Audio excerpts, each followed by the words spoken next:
And good evening, everybody, once again. Official welcome to OTF Connect, end of January 2017.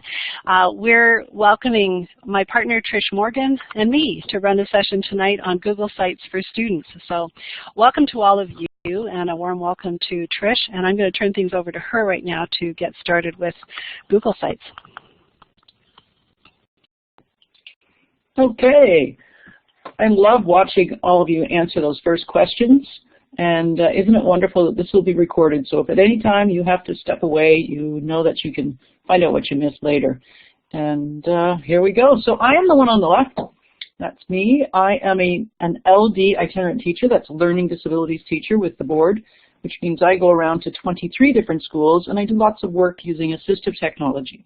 I taught in the classroom for 26 years and was a big fan of Google Sites and all websites that were possible with students, and have been using them in classrooms between grades 3 and 5 for about 6 years. I was using them.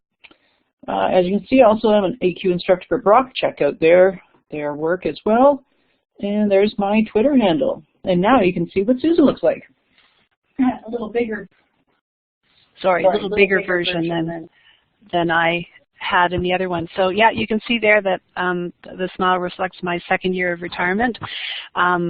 So retired from my day job and still doing all kinds of interesting things. The world of technology offers lots of opportunities to do things outside of the school board.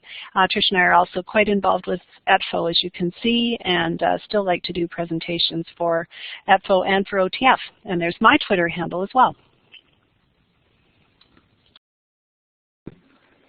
Okay, so let's use those wonderful skills you have again. We saw where you're from.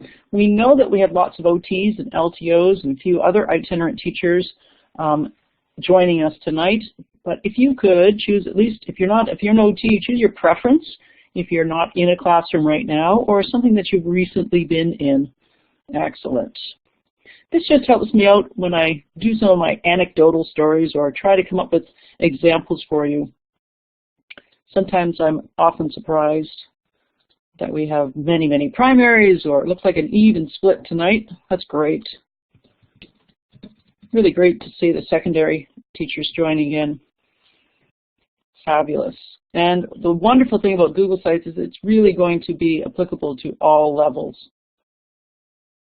So there we go. Pretty even split tonight. Thank you for doing that. Okay, here you go. Again, just a little check for us, or emoticon. You can read those yourself, I believe. And if you do check other off for us, fill us in. Just with a short little detail.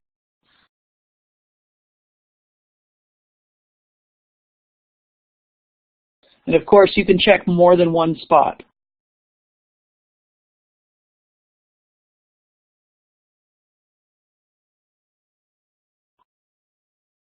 This is always so interesting to watch this one fill up.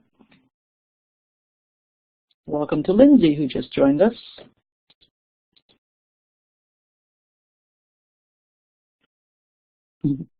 Oh, I see someone being brave and trying to write with the draw tool. There is a text box if you'd prefer to use a text box for typing. Sites. Somebody's using sites. Using sites. Excellent. So I assume someone that wrote down sites for other, there you go, excellent, is coming to see maybe the old and the new, which you will see tonight. Wow, thank you very much. And here we go with the agenda.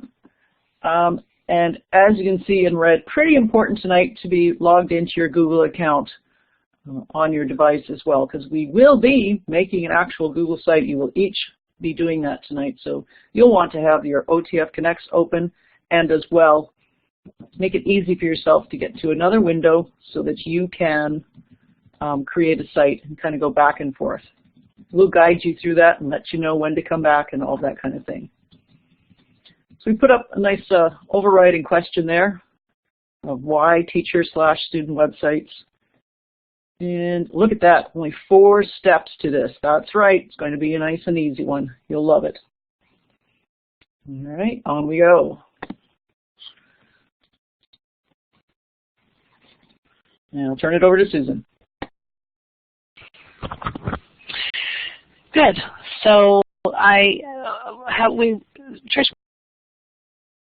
mentioned on the last slide that you'll be logged in on Chrome. So there will be some multitasking happening tonight because the Blackboard Collaborate window is separate probably from your browser no matter what type of computer you're on. And then we hope that you will have the Chrome browser open and have at least one window. I mean, you'll probably end up with multiple windows open in your Chrome browser as well. But have yourself logged into your Google account. So whether that's your Google Apps for Education account or whether that's your Gmail account, it doesn't matter. Any of those things is what we would like. Now, you can do this on another browser, but since Chrome is Google's browser, everything works seamlessly. So that's why we're recommending that you use the Chrome browser. And it should be available on both Mac and PC. If you've never added it before, you just go to whatever browser you do use and just type in a search, Chrome browser, and you'll probably find a download. And it probably will take you about 2 minutes. So you likely could do that as we're just doing this little intro to Google Sites. Anyway, a little bit about Google Sites as we get going. They are available to anyone who has a Google account. Anyone who uses Gmail, that's what I mean by a Google account. However, if you are using a Google or a Gmail account separate from the board, then you have to be 13 in order to use Google Sites. And of course, the majority of our students are not 13. So it's great for teachers then, and it's great for teachers to use as a classroom website. But kids can't create them themselves. However, within Google Apps for Education, because that's available to everyone who attends school, those students can then make a Google site no matter what the age, which is wonderful because the new Google Sites, as we're going to show you tonight, is so simple. I can certainly see making a website with 7- or 8-year-olds. I absolutely would do it, so it's pretty cool. Another nice thing is that it's all saved online within your own Google account. So it's not a separate account, it's your same Google account, and everything gets saved online. So you can access it from your home computer and then log out. Then you can go to school and log into it on your school account. You can go to the library downtown and you can log in and access your account from anywhere. So that's kind of a beautiful thing. It's just like all of the other Google apps, docs, slides, spreadsheets, forms. There are options for collaboration and sharing. So you'll be publishing your site so that other people can view it, but you can also work on it as part of a team. So let's say you're part of a grade group team, or let's say you have a group of teachers in a few schools who would like to work together to create some kind of collaborative project among your classes. As teachers, you could collaborate on the creation of a site, and you could each have equal privileges so that you log into your own account and the site will be there. It's also wonderful for students to collaborate. So if, let's say, a group of 4 students are doing a wonderful science project together, they can create one website and they can all work on it together.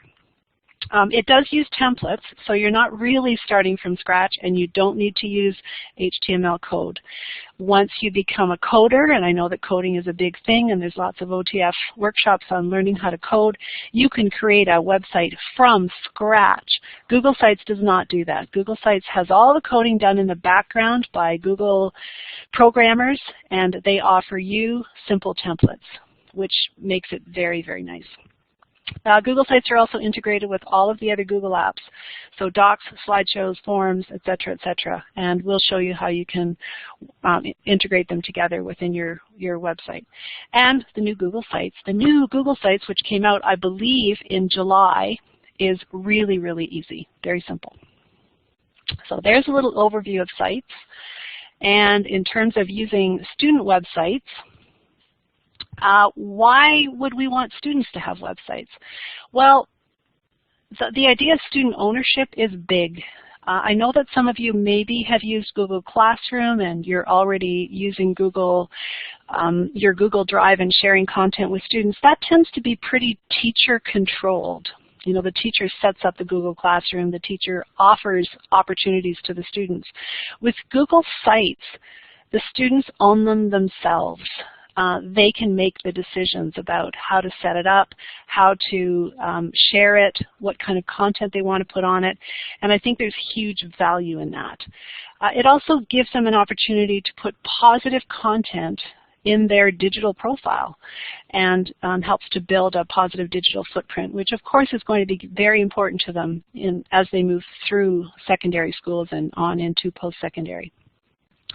Google Sites give students an opportunity of sharing their own created content with a much wider, authentic audience. They can share that link out through texting, through Twitter, through Facebook, through all kinds of ways, and they can reach a wide audience who can then look at their website. I mentioned before there's options for collaboration. It can become a personal portfolio. We're going to share an example of a student site that became just that. Google Sites are changing all the time, and there are many other web development tools, and I would say that many of our students are going to be web developers, or at least creators of their own personal web pages as they go forward. And all of the skills they're learning as part of Google Sites are transferable, so they're going to move to the next tool with greater confidence because they've already done some of this. And of course, the whole idea of 21st century skills I'm going to talk about just briefly. This is a page from EduGains. I'm multitasking here. I'm trying to put links in at the same time that I'm talking. So EduGains is a Ministry of Education area that talks about 21st century learning, and this is just a screen capture from one of their pages from their website. But I often share this in workshops because that second paragraph there looks, gives a little bit of a summary of some of the skills that we want our students to gain in school. And how do we do that? How do we create students who are technology sensitive and increasingly connected? Well, I think Google Sites hits the mark on many of these options. And another great resource is 21st Century Competencies, which again is a Ministry of Education resource.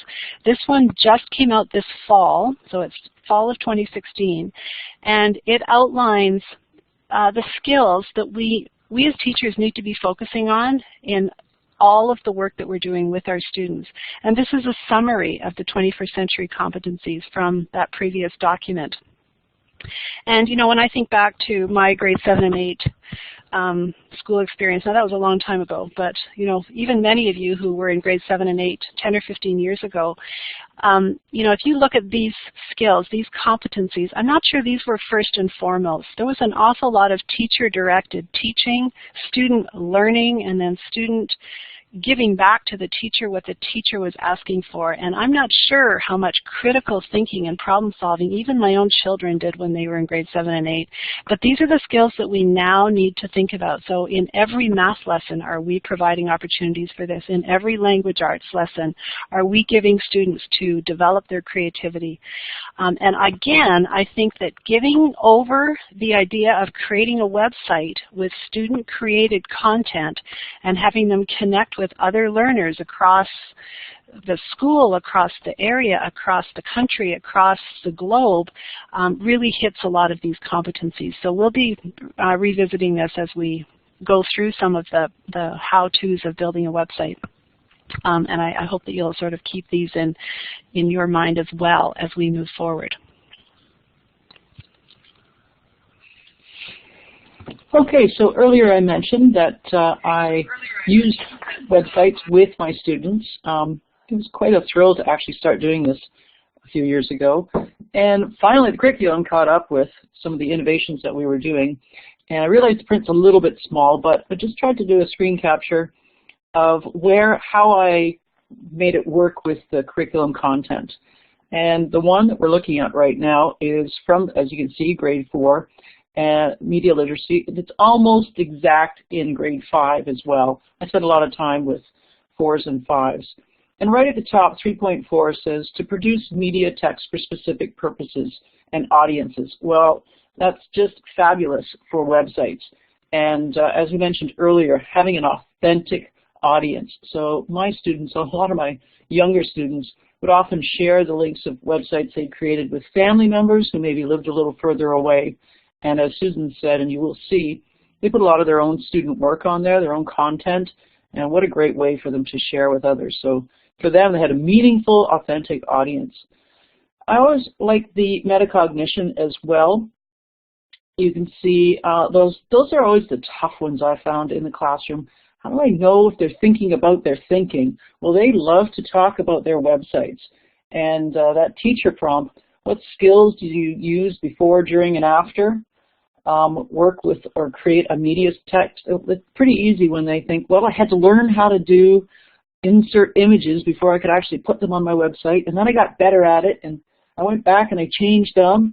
They really do like to talk about them a fair bit. We'll go to the next slide, and you'll see grade 7. And in grade 7 at 3.2, it's tiny at the top there. It says identify an appropriate form to suit the specific purposes and audience of a media text they plan to create. Well, that's what they are going to do. They are going to create. And the example, the very first example is our website for multimedia presentations. So you can see direct curriculum connections. So here we are at our first page. And Susan's going to take over.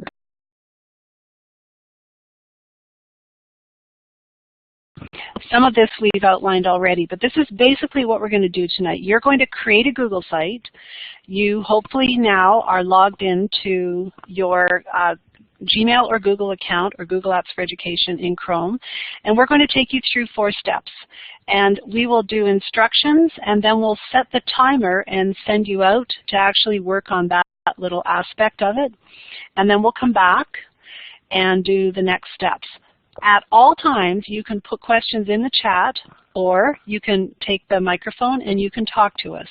So this is the multitasking part. Your Collaborate window will be open as well. You'll be working in your browser. Then we'll, take a look at some samples of student sites, put questions in the chat at any time, and we will offer a show and tell at the end. If you create a little shell of a website that you'd be willing to share with the rest of us, we'd love to give you a chance to show that. So to begin with, how do you find Google sites? So this is a screen capture of the right-hand side of what your page might look like if you were logged into a Google account. Now, it doesn't matter if you're in Gmail, or if you're in your Google Drive, or if you're in Google Calendar.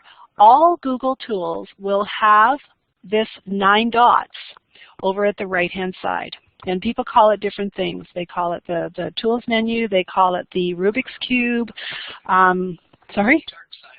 The dark side of the Rubik's Cube. Okie dokie. I just call it the 9 dots menu. The waffle is another one, exactly. So when you click on it, it will open up some of the other options that are available to you through your Google account. Now, you can see all kinds of nice things here, but there's no sites. Now, I will say that you may, checkerboard, there's a good one. You may all be looking at something that looks a little bit different when you click on the 9 dots, because I think everyone's are organized differently depending on the type of account you have. I am no longer in a Board of Education, so mine is my regular Gmail account, so mine might look different from yours. So you're going to keep delving into this, digging down until you find sites. Now, I don't see it here, so I would click on the word more down at the bottom, and it would take me to another page of these. And if it's still not there, and some of you have customized it exactly, you could, down at the bottom of your second page, it will say even more. And if you click on even more, it will take you to a page that looks a little bit more like this. So it's more of a list, and it's organized according to the type of apps that they are. And mine occurs in Home and Office right here, and it's called Sites. And so I would click on Sites.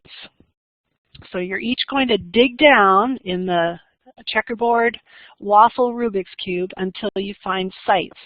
And when you click on Sites, it's going to take you to either a page that looks like this, and this is the old Google Sites, or a page that looks more like this, and this is the new Google Sites. Now, at this point, and this is really common with Google, Google, when they introduce a brand new updated version of something, they have a period of time where you can access both the old or the new. And so for now, if yours opens up to the old, you will have an option down here where it says New Google Sites. If you come to the new and you want to look at the old Google Sites, there is the option to go back. And they've been offering these two versions since July, and I don't have an indication as to when they're going to stop, but at some point they will stop offering the old. Now, we have done this workshop before using old, and I have a resource which I'll share with you later, which is the old Google Sites. But tonight we're going to do new Google Sites. So if yours opened up to this, awesome. If yours opened up to this, then find something on your page that says New Google Sites, and that's what we're going to use.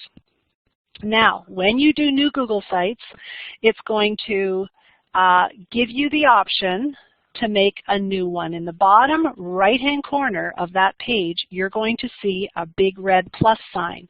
When you click on it, it will open you up a brand new site that looks like this.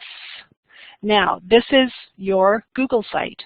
You're going to title it, and I'm going to suggest on the next page, actually, you'll see, that you are going to make for tonight a classroom website. Or if you're not full-time in a classroom, I would say make a personal professional website. So let's say you're an itinerant gifted teacher. You might make an itinerant gifted website which allows you to share resources with the students and teachers that you see in your travels. If you're an occasional teacher, you could make an education site for yourself that has great resources on it, and we'll share links for those kinds of things. So give it a title. Your title is going to show up here as soon as you type it here. This is the title for this page. So as you know, websites can have multiple pages. Call this one Home, because it's good practice to make your very first page on your website the home page. So call it Home. And I'd like you to notice over here that we have three menus. We have the Insert menu, the Pages menu, and the Themes menu. We're going to be taking a look at all of those and everything else down here a little bit later. But I'm going to give you a couple of minutes to do, I'm going to give you 5 minutes, set the timer, to do what I have just outlined on the last few pages. So finding the waffle, finding sites, opening sites, clicking on the red plus sign, creating yourself a site, giving it a name, and then play with themes. There are very few. The old sites had many, many, many options. The new sites have very few. So click through themes and choose one that you like, and then leave it at that. Our next step is going to be actually creating, hold on, I'm going to actually go to the next slide because this is outlined on the next slide, sorry. So you're going to create yourself a home page. On the home, you know what, I'm getting mixed up here. Sorry, I'm going to stop. That's enough instruction. So I'm going to set the timer, and I'd like you to just find sites, open up sites, and click the plus sign and make yourself a home page. And when you have finished that, I'd like you to come back to Blackboard Collaborate and use the checkmark tool, the green check mark, and give us an indication that you have done that. And then our next set of steps is going to be making a few pages and adding some text onto the pages. So Trish and I will be here to answer questions. Go ahead and get yourself started and have fun.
Susan and Trish, I just had a quick question about the site name.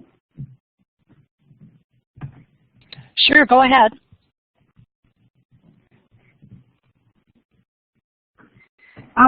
So it says enter site name. So is that different from the title of the website that we're making, and does that affect the URL afterwards?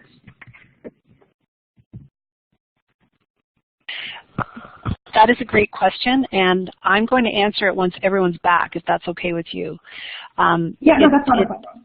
Yeah, because that's a really important question, and I didn't clarify that enough, so I will certainly come back to it. Thank you.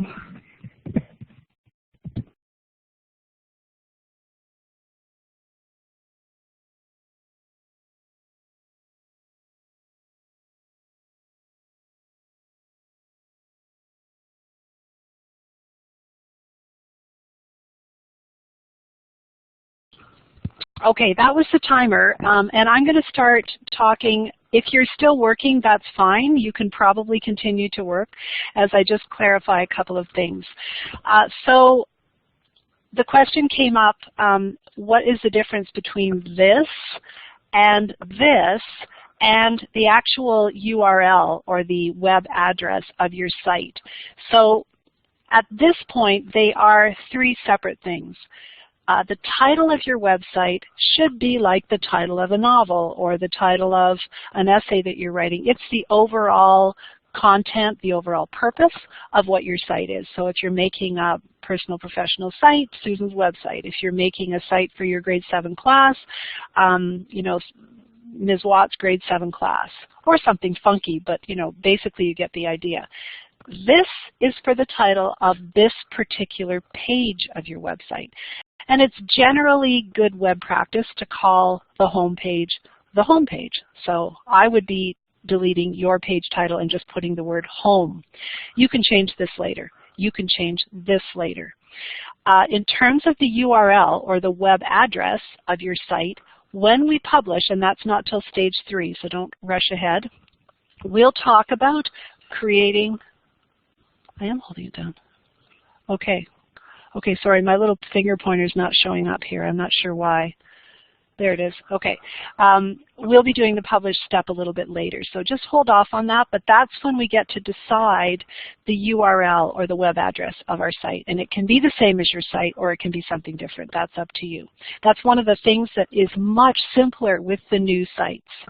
Okay, so I'm going to take us ahead now to the official step 1, now that you've gotten yourself into sites. So in step 1, what we'd like you to do is to just basically create a framework for a classroom website, or the options that we discussed that some of you may have chosen. So the first thing is to create a home page, and you've done that. On your home page, you can use the insert text tools to put a welcome message. The kinds of things that often go on home pages are a welcome message and an outline of the purpose of your site.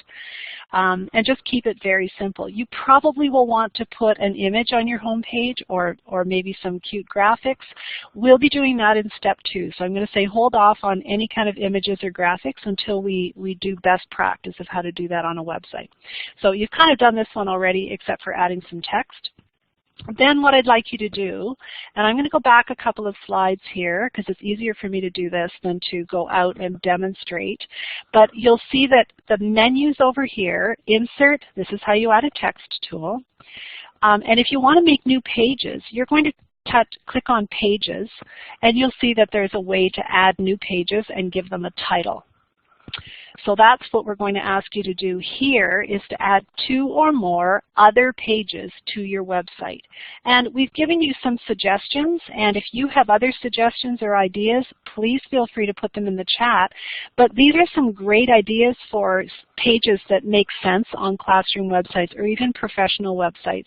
So maybe a list of favorite online tools. Trish and I did a workshop not too long ago for for ETFO where we talked about different online tools.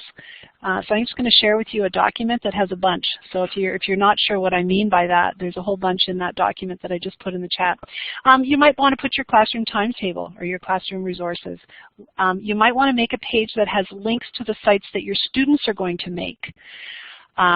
Favorite videos. You might want a page for parents that has links to, let's say, curriculum documents or other stuff. If you're going on a trip, you may want to put your trip permission letter on the site that you've created in Google Docs or other special events, and so on and so on. So I can see that maybe there's some ideas popping in the chat as well. But here's some suggestions.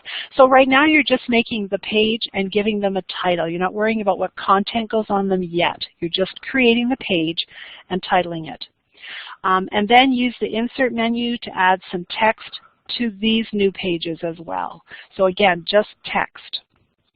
So this is going to create a basic framework for your classroom website. 8 minutes is probably generous, so I'm going to clear the check marks again. I apologize, we did that last time sort of inadvertently, forgetting that you were using that tool. So I'm going to set the timer for 8 minutes, but please give us a green check mark when you've done that step, and if it seems that we can move ahead before the 8 minutes is up, that would be great. And again, if you've got questions, please ask them or put them into the chat where we'd love to support you. Good luck, have fun.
Okay, good. I hope you've had some success with that. We have been answering a few questions in the chat, and it seems to us anyway that most of you are managing to keep your Google site open and be working on it, as well as have your Blackboard Collaborate window open. So I hope that continues to work for you. What I would like to do right now is to leave my slideshow, and I'm going to share my desktop with you. So in the whiteboard area of Blackboard Collaborate, instead of looking at step 1, create framework for classroom website, you're going to see my desktop. It'll just take me a second to get there.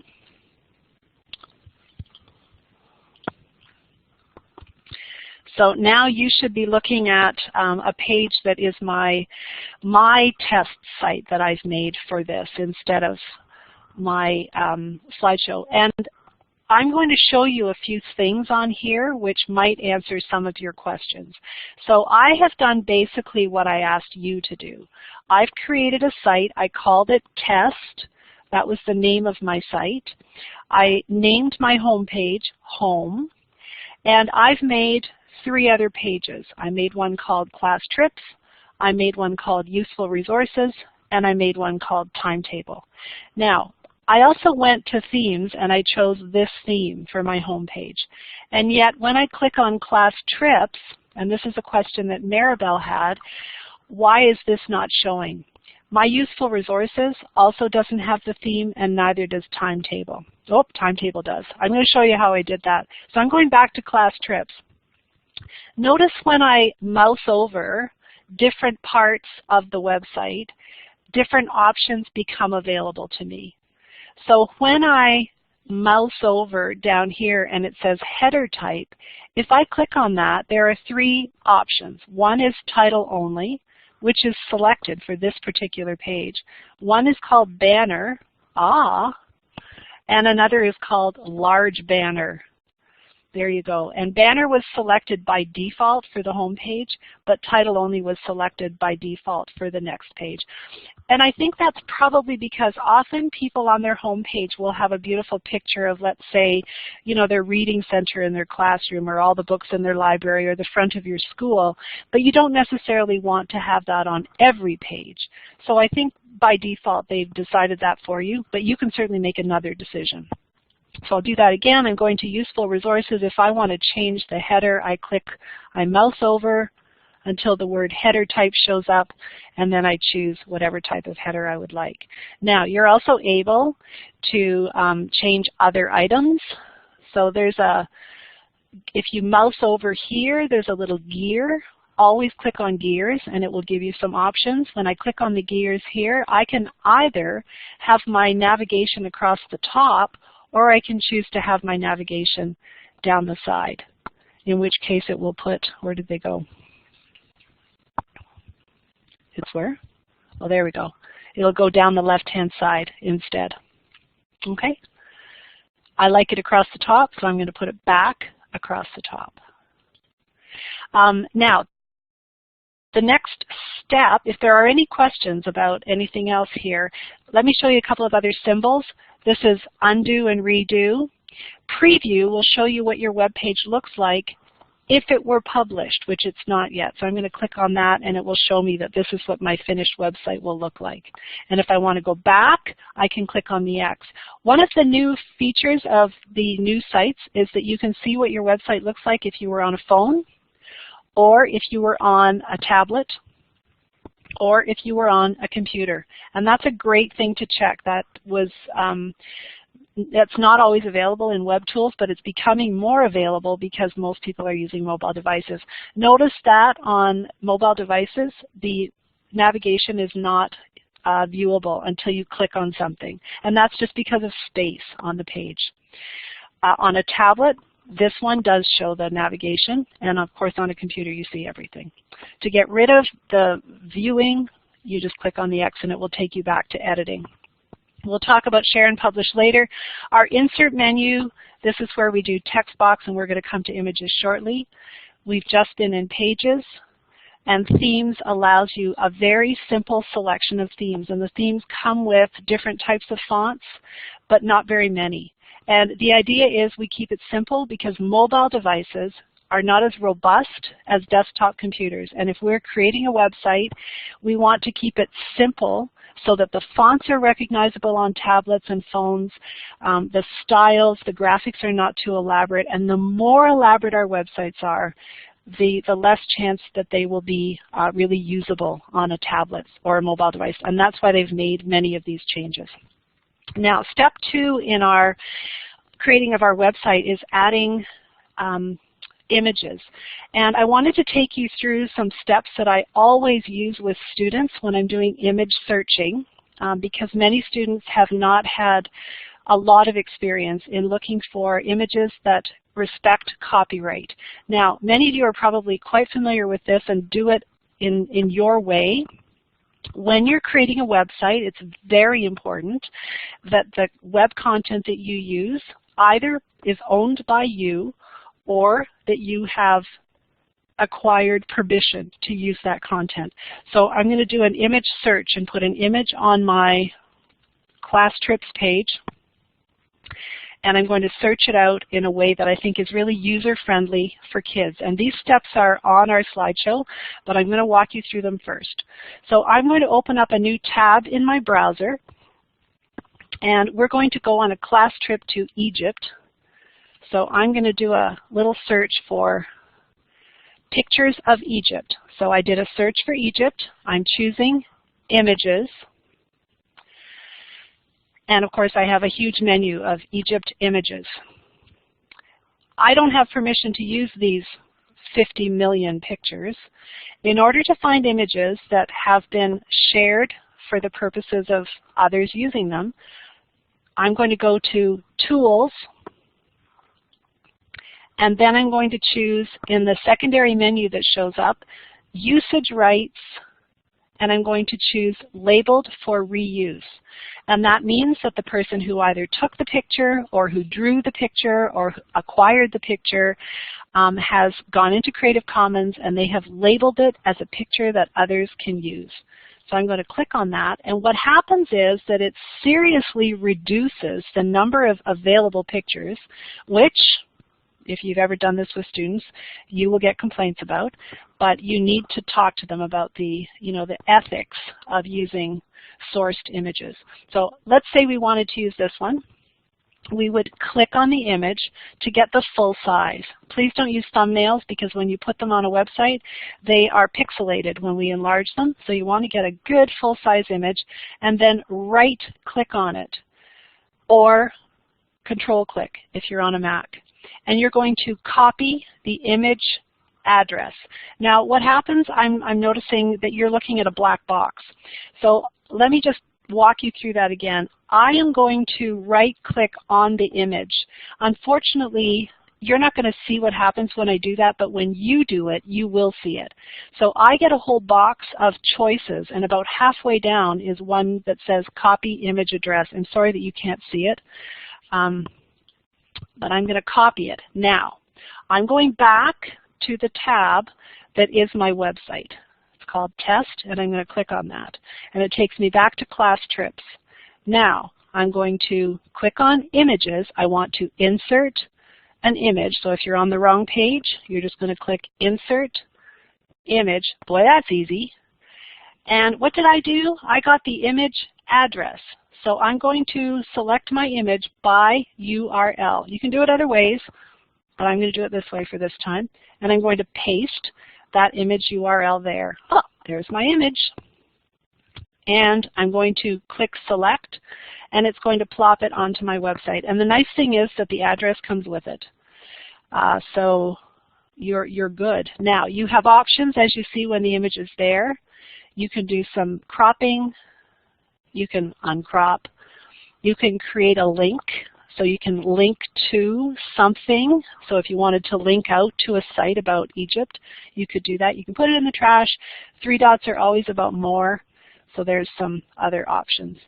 Okay, so that's how you put an image in. Now, I'm going to go back to the slideshow, and the slideshow actually has those options, or that set of steps outlined for you. So I'm going to take you to that set of steps and show you. Step number 2, adding images. And this is the steps that I just went through, and I'm going to leave this screen up as you go and play with this. And I'm going to put it back in a minute, but before that, this is what step 2 entails, and I'll put the timer on again. I'd like you to go and find 2 or 3 images and add them to various pages on your site. And you can use that set of steps. Now, once again, I'm going to actually not do 8 minutes. I'm going to do 5, because I'm pretty sure that you'll be able to manage that. So I'm going to put that set of steps back again and ask you to go and put a couple of images on various pages on your website. And again, put your questions in the chat or use the talk button, and feel free to pose your questions and we'll be happy to answer. Good luck.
All right, thank you for your questions. We're trying to keep up with them, and also for your comments and your positive comments. So it looks like we've had some success with images. I hope so. There are other ways of putting images in. I think the important thing with students, especially when it's a website, they don't have permission to just go on the web and choose a picture and slap it on their website. It breaks copyright. It's basically stealing. And I think that any conversation that you have about the ethics of choosing images that have been shared for the purposes of sharing is worthwhile. And you know, if it were my own class, I would be doing it every time for the first 10 times that we choose images. And I can say with a great deal of confidence that when you do this as common practice with a group of students, it just becomes common practice for them. You may get some students say, well, I've never done it that way before. And at that point you can say, well, aren't you happy now to learn the best way of doing it? And I think when you talk to kids about ethics, they rise to the challenge. So I would certainly do that. In the past, I have always had students put the URL of the image with the picture. Now that becomes less necessary nowadays because the images have the URLs built in very often. So when you click on the image, you can see the URL or the URL is part of it. But all of that is just acknowledging the person who took the picture or the person who shared the image. It's basically a way of saying thank you. So I think that's the most important part of it. Trish mentioned about having students create their own images. That's awesome. Can you rotate images? I don't think you can do that in Google Sites. You have to do that ahead of time. So you'll have to do that yourself in some kind of an editing tool and then bring the image in already edited. That's pretty common with other web tools as well. Okay, I'm going to move ahead to the third step, and this is kind of well, of course it's an important one. They're all important. And this is publishing your site. Now, I'm going to go back out, if that's okay to you, and show you. I'm going to do this with my site. But I'm going to grab the little finger here first of all. So this little button right here is for sharing. This little person with the plus sign, you're probably familiar with that symbol if you use Google Docs or Google Slideshows or anything else. When you click on this, this will give you the option of adding other people as editors of the site. So a question came up in the chat, can 2 or 3 students or teachers be working on a site before it's published? Absolutely. So if you want to create your group and work on it for a week first and then publish it, awesome. I would encourage you to publish unfinished sites. In my opinion, there's no such thing as a finished website. Websites are a living, growing organism, and we publish them when they're in the framework stage. We don't need to put messages on them saying this site is in progress. That's sort of understood in the web world, that websites are always in progress. You want it to look presentable and you want it to be appropriate, but you don't need to worry until it's quote unquote finished before you publish it. So clicking on the publish button gives you some publish settings. And this is where we have an option to create a URL. And it's going to ask you when you click on that publish button to give your site a location. That's basically the address. And what's showing up here is ///view/ and then you're going to choose the rest of it. So the finished address of every Google site looks like this: https blah blah blah sites.google.com/view/ and I called one of the ones I made Susan Test. And then I'm on the home page. So it's a very long, involved URL. Kids and teachers often ask me, well, how come I can't have a website that is simpler than that? Why can't I have, for example, my website is susanwatt.ca. How did I get that? You get that by buying the domain. And you can go to any number of domain registrars on the web. You can just Google it and find them. GoDaddy is a big one. Fat Cow is another big one. And you can buy a domain name. I always tell students this story that I once heard, that a school in the States in Philadelphia, bought their graduating grade 12 students for graduation their domain name for 1 year. So every graduating grade 12 student got MohammedAli.ca as their domain for 1 year instead of whatever other graduation gifts they would get, recognizing that students in the 21st century have web content and they should be having a web presence, and so they gave them that. So it's kind of cool. But when we're using a tool like Google Sites or Weebly or any of the other free web tools that are out there, you basically get their domain with your domain on the end of it. And yes, I would agree that publishing is the biggest nice change that we have. So you're going to create your name, and it's going to tell you when you do that that you need to keep it to letters, I think numbers and dashes, no spaces. Web addresses can never have spaces because what the heck's a space anyway? The web wouldn't know what to do with it. So you're going to create that. I'm going to go out now once again and do this to my website so that you can see what happens. So here I go, and I'm back to my class trips with my Egypt picture on there, and I'm going to click on the word publish.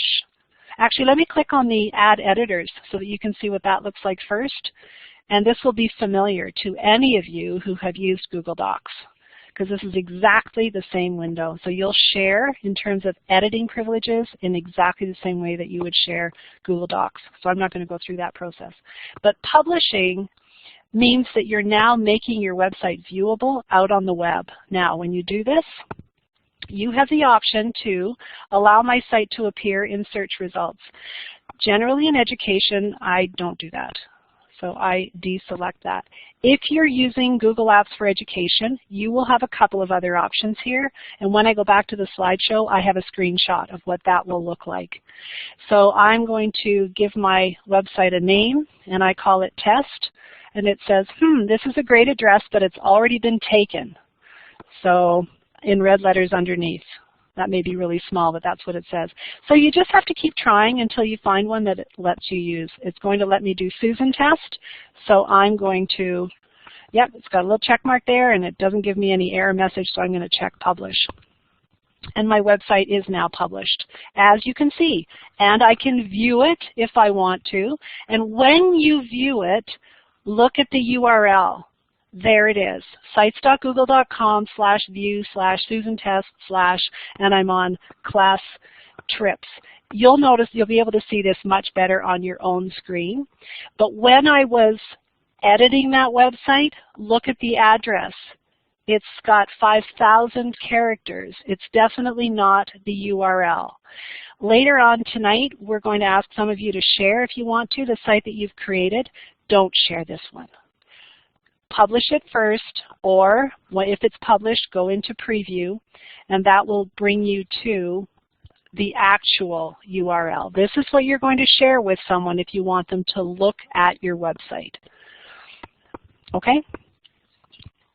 So, and yep, when you click on another page, your URL changes to reflect that you're now looking at the home page. Now I'm looking at the class trips page, and so on. I'm going to go back to my slideshow to show you what it looks like if you're using Google Apps for Education. So your site URL is a little bit different. It will reflect that you're in Google Apps for Education, and you'll have a couple of extra options, as I mentioned. You can share it with people only in your own domain. And I know that some boards, we did discover someone who's in our group tonight who was not actually able to make a Google site. And I have run into that before, that they've disabled the feature. So this one is anyone at Google Apps, and this is anyone on the web, which if you're using Gmail, that's your only option. Someone says, I'm a little nervous because it's linked to my board acronym in the site location. Yep, and that's pretty common. I mean, Google Apps for Education is owned by, it's your board, and they technically own all the content that's created within. So that's another great conversation to have with students and colleagues.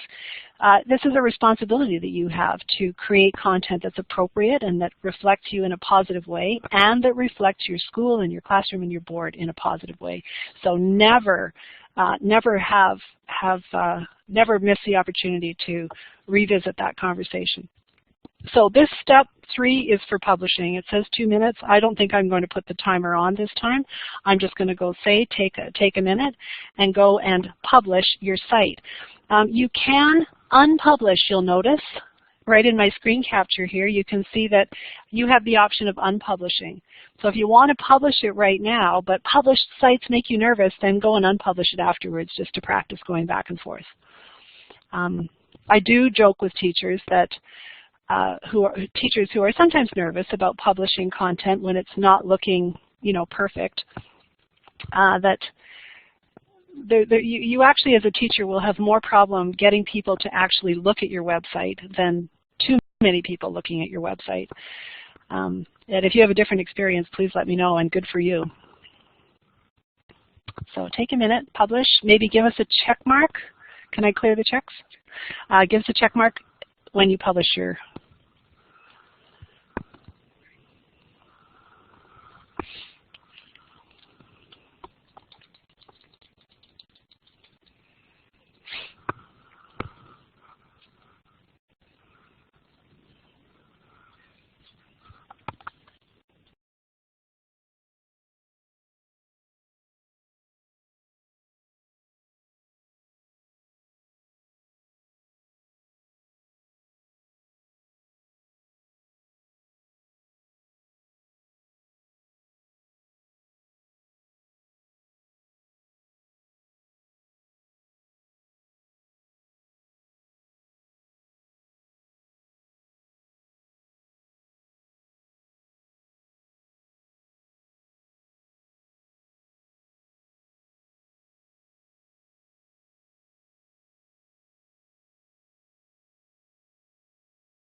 I am going to go ahead. I want to just say, way to go, everybody.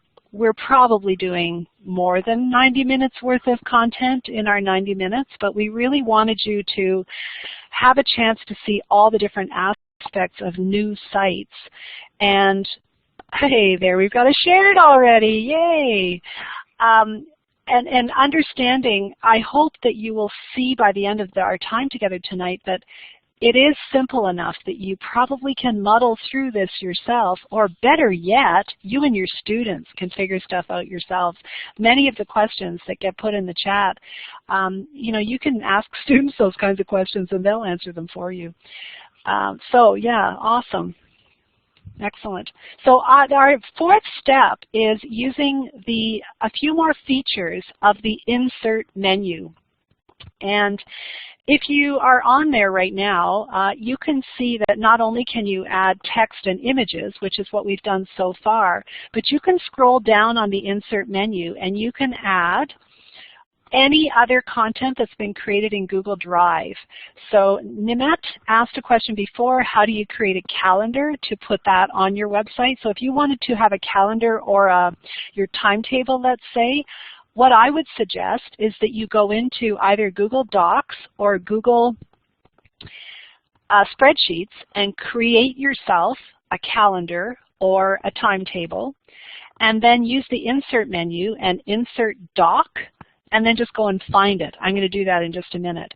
So you can also insert presentations. So let's say your students have made a presentation on Norval Morrisseau, the artist, and they wanted to share their presentation on their website. All they have to do is just insert presentation and then go find their beautiful Norval Morrisseau presentation, and it's embedded right on a page. It's amazing. It looks so professional. YouTube videos are there, but I will say use that with caution, because YouTube videos are a bit like using image content. You're not just free to put any YouTube content on there. So we want to make sure that we teach students, and that's for another workshop. We're not doing that tonight, but teach students to go and find appropriate content, and also content that has been shared by reputable sharers. If you use YouTube a lot, you know that there's, millions of random people who just go and videotape a TV show and then upload it. That's not legal. And so for our children to put illegally obtained content on their website is troublesome. So lots of great conversations to have. So I'm going to go just quickly again out to my website, and I will just do a quick sharing of how to add some of that content. So let's say on our class trips page of our site, oh there, we're on the class trips website. Let's say you had created a permission letter in Google Docs and you wanted to add that permission letter right on the page. So you know, for those students who lose them in the bottom of their knapsack, when I taught grade 7 and 8 in Richmond, and this is now 10 years ago, even 10 years ago, I never sent paper copies home of permission letters. I put them on my website and families printed them at home or scanned them and sent them back to me. So it's amazing what you can do. So if you click Docs, it will just take you out to a list of all of your docs. And all you need to do, okay, this is my personal docs, so I should be probably careful here. So what will I pick? I don't even know what that says. Susan's resume. Okay, so we're going to pick Susan's resume. Let's pretend this is a permission letter, and look how simple that is. There it is. Now, notice that you can't scroll it or anything. That doesn't show up until you publish. So I'm going to publish, and it's going to refresh the publishing process. Then I'm going to view my website, and now if I look down, the Google Doc is right there, and the whole Google Doc is viewable. Okay? So look how simple that was. Insert doc, and you can do the same thing for slideshows and all kinds of other content. So I am going to go back now to my slideshow again.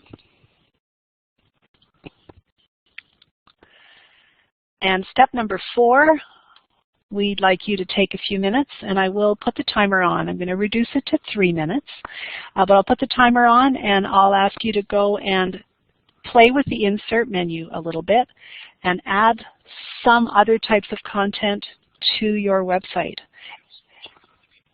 Yes, and there's also some links that have already been posted. Thank you so much for you to go and take a look at. People in our group tonight that have created sites, either tonight or in the past. Most of them have given you a little bit of a preamble. So thank you very much for the sharing. I'll give you a few minutes to add some content or explore.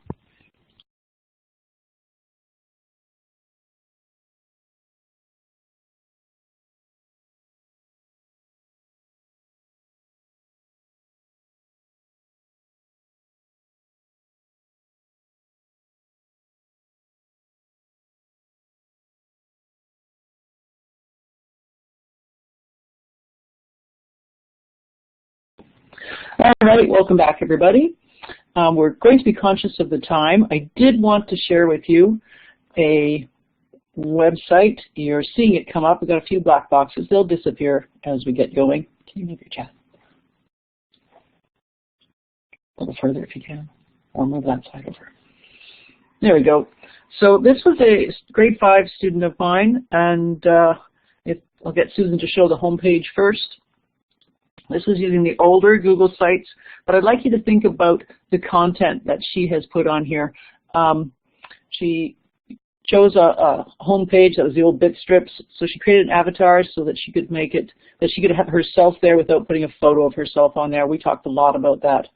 She created, as you can see, a language arts page. I'm going to have Susan go to her biography of Pablo Picasso, and she inserted a slideshow here.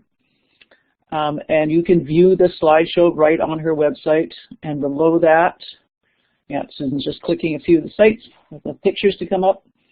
And below that, and she put this running commentary as well. I really got a chance to see her voice come out in this.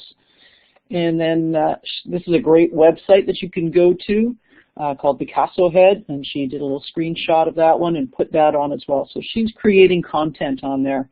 And like I said before, gave herself permission to use them.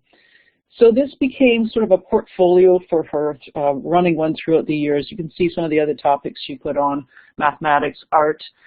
And I haven't mentioned assessment very much, but we would talk about what pieces would suit a website, what was the purpose of her website. Well, it's a collection, it's a reflection on her year.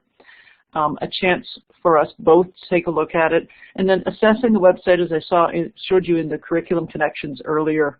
So lots of time I would just dialogue with her and just talking with her about how do you feel about it, what would you do next, because as we discovered, websites are never really done. And she really got the gist of that. The other thing you need to know about this student is she is just out of ESL when she created this.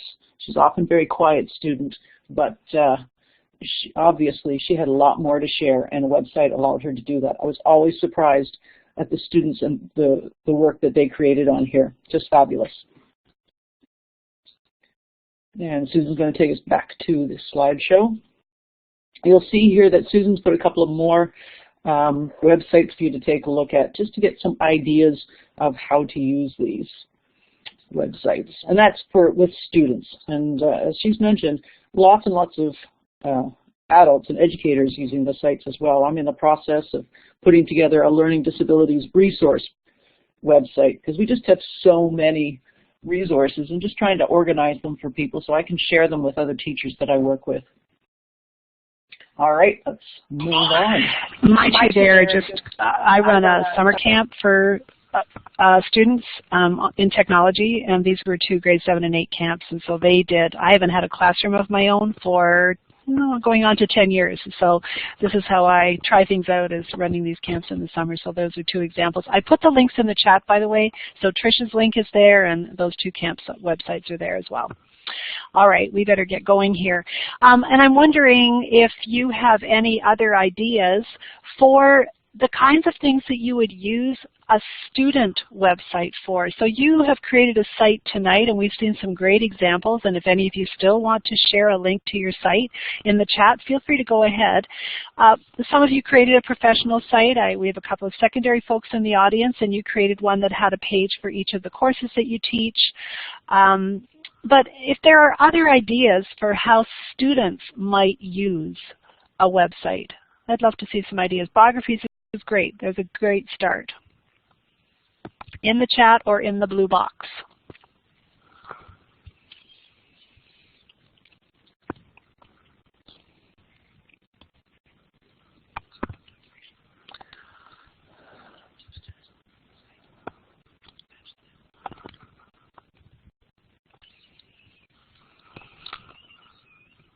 Oh, excellent idea. So there's a suggestion being typed right now about it not being used necessarily in the classroom, but instead for some type of school initiatives or clubs. Awesome, awesome. In fact, I worked in a school. I did a lot of grade 7 classroom websites and student websites just before I retired. It was like in the 2 months before the end of the school year, my last year, and the kids went crazy with them. I mean, they wanted to build websites for everything. They had a Minecraft club. Well, let's put everything on the website, and then we can put all the links to our different projects and so on. So.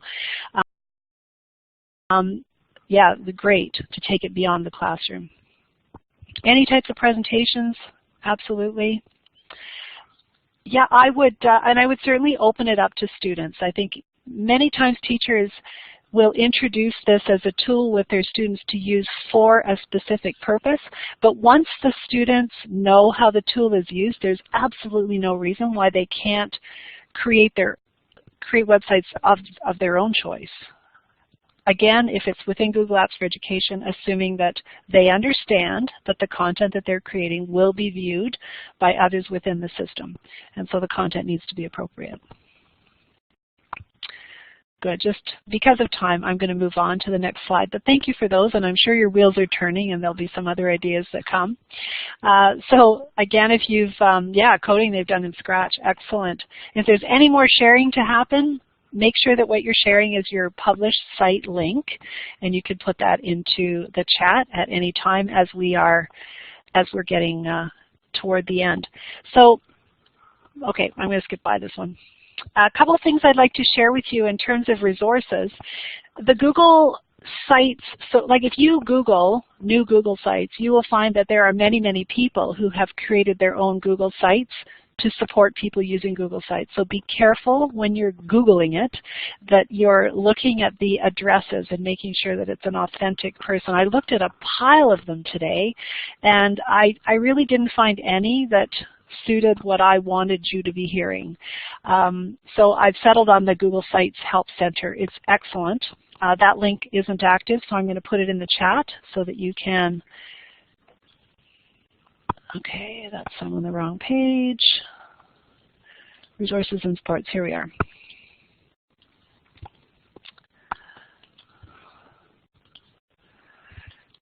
Okay, so there's 2 links there. The first one, when Trish and I used to use the old Google Sites, I created a site that I used to share with teachers if they wanted to help students, and there's tons of step-by-step instructions.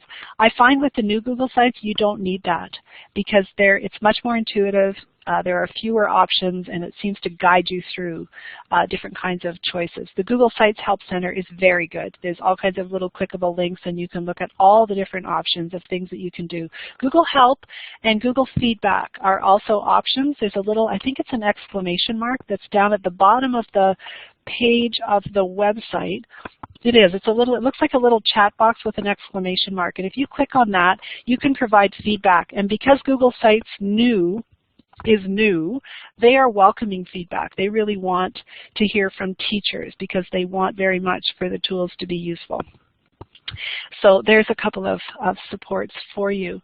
I'm going to stop there, and OTF has sort of a little finish that they want to do, so I'm going to go ahead and do that because I'm also moderating tonight. So thank you all for coming. I'm going to turn off the recording and then I'll do the official finishing.